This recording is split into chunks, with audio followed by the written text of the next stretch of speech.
Now, on another matter, during this week's summit in Vilnius, NATO allies issued a wide-ranging joint statement on the challenges facing the alliance.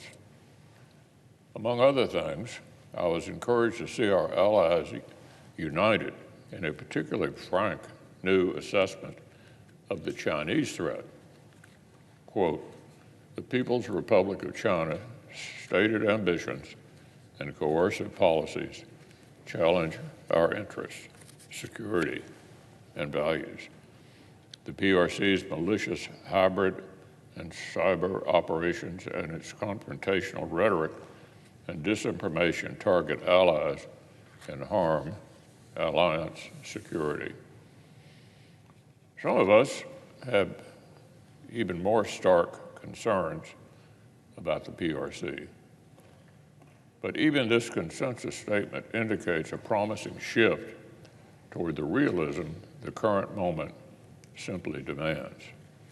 Of course, NATO allies have never been concerned with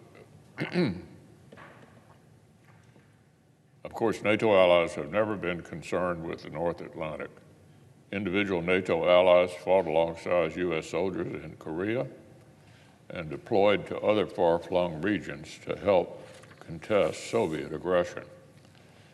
After 9/11, NATO invoked Article 5 for the first time and came to America's defense. A number of NATO allies deployed to Afghanistan. Some stayed until the bitter end, long after certain American politicians had simply given up.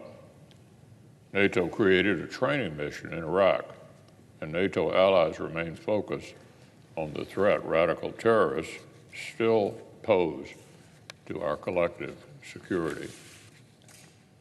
Russia's invasion of Georgia in 2008 and Ukraine in 2014 woke some allies and some Americans to the threat posed by great power adversaries.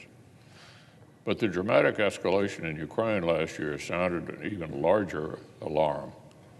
NATO, as an alliance, is focused on the threat posed by great power adversaries, and not just on the European continent. As the UK Parliament's Intelligence and Security Committee put it in a new report, China almost certainly maintains the largest state intelligence apparatus in the world, dwarfing the UK's intelligence community and presenting a challenge for our allies, for our agencies to cover. Europe's largest and most integrated economies are recognizing the dangers of getting in bed with authoritarian regimes. As Germany's foreign minister has observed candidly, quote, we paid for every cubic meter of Russian gas twofold and threefold with our national security. So I'm hopeful our allies are resolved to avoid making similar mistakes in the future. They seem to be increasingly understanding of the deep strategic links between our own continent and the Indo-Pacific.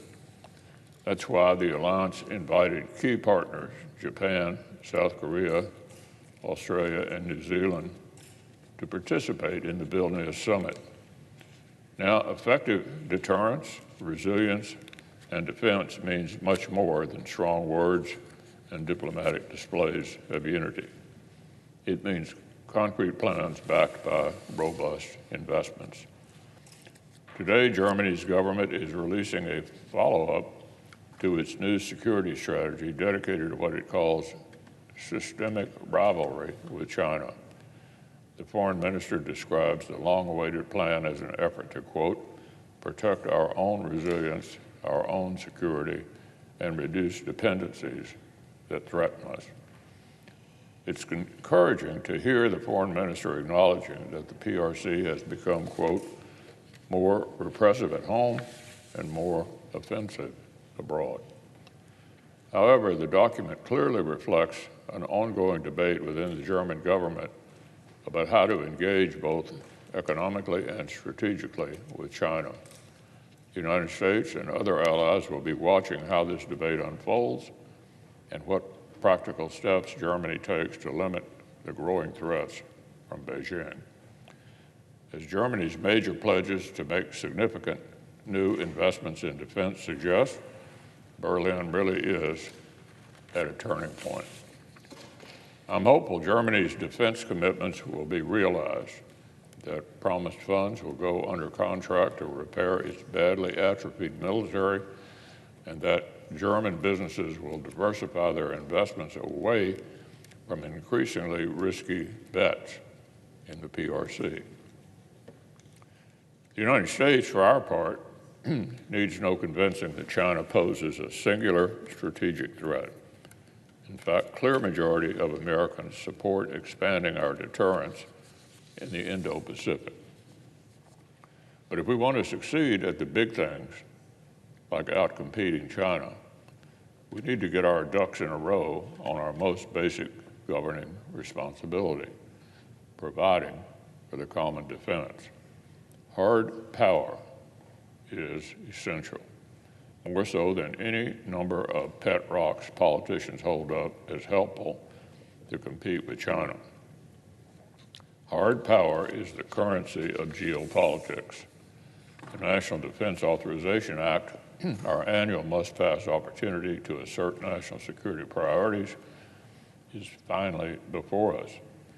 And when it comes to actually delivering the robust funding our armed forces need, the Biden administration has left our work cut out for us.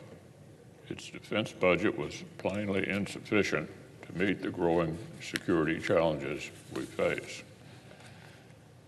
We need to invest in the cutting-edge capabilities that will make our adversaries think twice. And we need to rebuild the industrial base that keeps America's arsenal and the arsenal of democracy, our allies' arsenals, stocked. There's no time to rest on our laurels.